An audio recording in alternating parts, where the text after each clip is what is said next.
ladies and gentlemen, boys and girls, devils of all nations. Tonight, we slayed the New York Rangers. Devils win 5-3. The New Jersey Devils have won their third straight in a row after the loss of the season against the Leafs. But we're not going to harp on that for too long. But it doesn't matter because the Devils have defeated the New York Rangers for their third straight win in a row. If you took a look at my earlier video from this afternoon, you guys are getting 2 videos in one day. This is a rare occurrence, so if you wouldn't mind, make sure to like the video, make sure to share it, and most importantly, make sure to subscribe. I want to see if we can get to 20 subscribers by the first half of the season. So, let's take a look at what made this game so good and so much fun to watch. So, first things first, we're just gonna jump right in. No need for new introductions. So, first period of the game, the New York Rangers came out trying to make a point, saying, we are here, we want to be competitive, we don't want to stop our success that we had last year. And Artemi Panarin scores on a 2v1 from an assist from Cheadle and Miller for his 6th of the season, and the Rangers are up 1-0 on a cross-crease shot, a 2-on-1, as the Devils are caught in a bad transition going from offense to defense, and it wasn't very good. So we screw up defensively, a rare screw up defensively, and the Rangers go up 1-0. If that wasn't bad enough, it was like a minute and 20 into the game. However, things are going to get a lot worse as Mika Zibanejad scores 3 minutes into the game. A minute and just over a minute 80 after the Artemi Panarin goal, and Zibanejad scores from an assist from Kreider and Trouba. It's the only goal of the game that New York has that is kind of Vanecek's fault. So there's a nice big slap shot from the point by New York. Vanecek gloves at it, but ends up knocking it in the air, and it kind of bumbles down to his chest, falls, and the Rangers smack it in, and it's now 2-0 Rangers in the first 3 minutes of the game. So, we're down 2-0, and funny enough, I felt zero panic. I felt no worries. I thought 2-0, 3 minutes into the game, no sweat. No sweat. You know why I didn't sweat? Because this is not the Senators, this is not the Jets, this is not the Coyotes, this is the New Jersey Devils, and this team has no quit. So,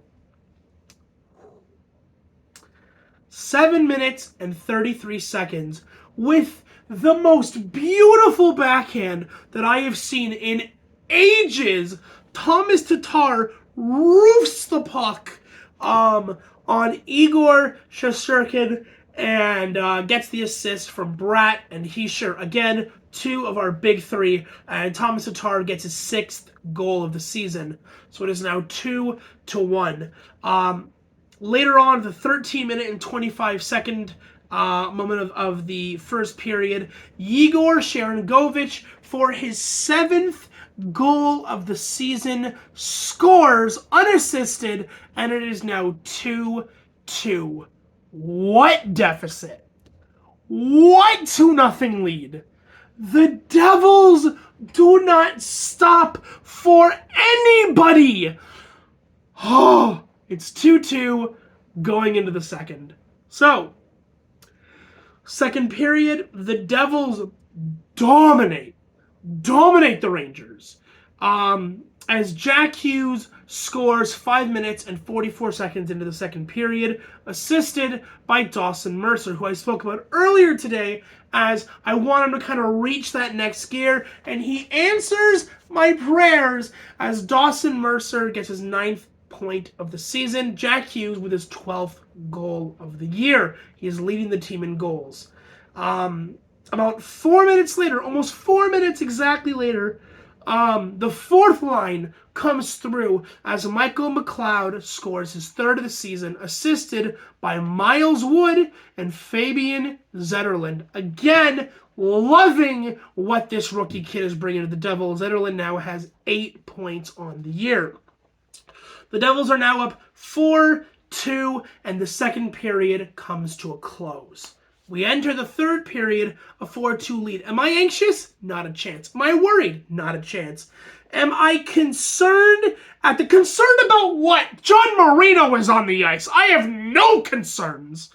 Until 13 minutes and 18 seconds into the third period, Vincent Trocheck scores his 8th of the season, assisted by Chris Kreider and the reigning Norris Trophy winner, Adam Fox, for his 19th point this season. And it is now a 1-goal game, New Jersey 4, Rangers 3. But I'm still not freaking out. 1-goal game, down in the third, against the Rangers, big rivalry game, and I'm still not concerned. And do you know why? What team do we cheer for? I ask again, what team do we root for? It's the New Jersey Devils, and our defense has never been stronger as Igor Sharangovich clears the puck at the end of the third period with 16 seconds left, assisted by Tomas Tatar, and scores an empty net for his 2nd goal of the game and his 8th of the season. New Jersey wins 5-3 for the Devils' 3rd win in a row. So, that's all of the theatrics for this video.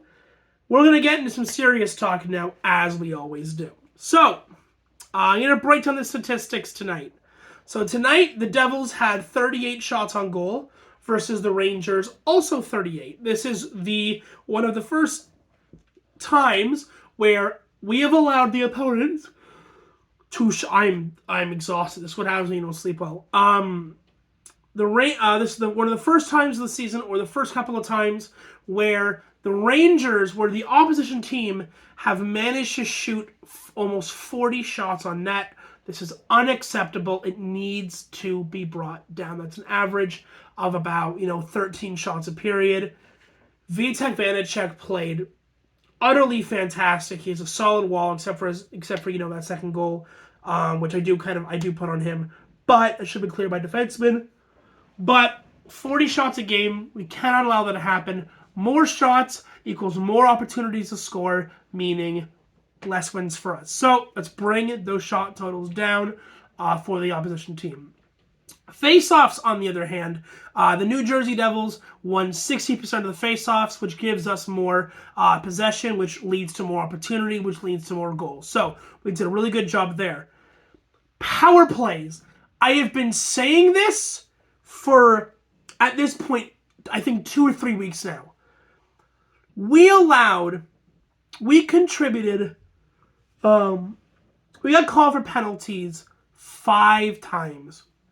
You allowed a power play from the Rangers, which consists of Chris Kreider, Mika Zibanejad, Adam Fox, Artemi Panarin. You want them to have a man advantage? Are you insane? Are you crazy? We don't give these types of power plays opportunities to score, let alone 5. Now, granted, we killed 80% of the penalty, 80% of the penalties that we allowed, and they did get one of their goals. The third goal was on the power play, so we went 4 for 5 on the penalty kill. The Rangers go 1 for 5 on the power play, meaning the Devils went 20%, allow goals 20% of the time on power plays. I don't want this happening. We need to be more disciplined. And again, it's almost always the third and fourth line. It's high stickings, although I guess in this case, that was the Tatar one. Apologies. That was the Tatar one. So he does high stick someone in the face. We need to be a little more disciplined because it does concern me when we are allowing so many power plays and thus so many opportunities to score. I want to see the Devils be a little bit more disciplined. Now on our end, we had 3 power plays. We capitalized on 0 of them. We seem to be a very, very even strength team. We did not get any opportunities on the power play. And yeah, moving forward. The Rangers out-hit us by double digits. So Rangers had 24 hits, Devils had 12, which is, kind of to be expected. Rangers are a little bit more of a physical team in comparison to the Devils. Blocks, we had 15, they had 11. And the big number for this game was the Rangers had 12 giveaways, whereas we had 8. So we were a lot better with possession and puck control than the Rangers were. And that kind of led to more goal scoring opportunities and things like that. So yeah, really quickly, I want to break something down for you. So tonight, Holtz was a +1. Heischer was a +1. Sharangovich was a +1 despite having 2 points. McLeod was a +1. Holla was a +2 despite not having a single point. Boakfist not having a point, +1. Hughes, +1. Hughes was a 0 despite having a goal and despite having a goal. Tatar had a goal and an assist, 2 points, +2. Good game from him. And Mercer got a single assist, and he ended up having a +1 by the end of the game. Smith was a +1. Marino was a +2. Hamilton was a +1. Graves was a +1. Siegenthaler was a +1. The only defenseman to not be in the plus category for this game is, of course, Damon Severson. I hate you. Please be traded. In terms of goaltending, Vanacek faced 38 shots, let 30, stop 35 for a save percentage of .921 again. Playing excellent goalie in a what sometimes felt like a tight game, though the Devils did get the W. So, that's going to be it for tonight's video. It's a little bit shorter because we did have a almost 20-minute video earlier today. Again, if you've made it this far, please, please, please make sure to like and help spread the video on YouTube. Comment if you liked it, and ultimately, please, please, please subscribe to the channel. I want to hit 20 subscribers before 40 games into this year. So anyways, you guys have a great night or a great afternoon, depending on where you are, and I will see you guys in the next one. Adios.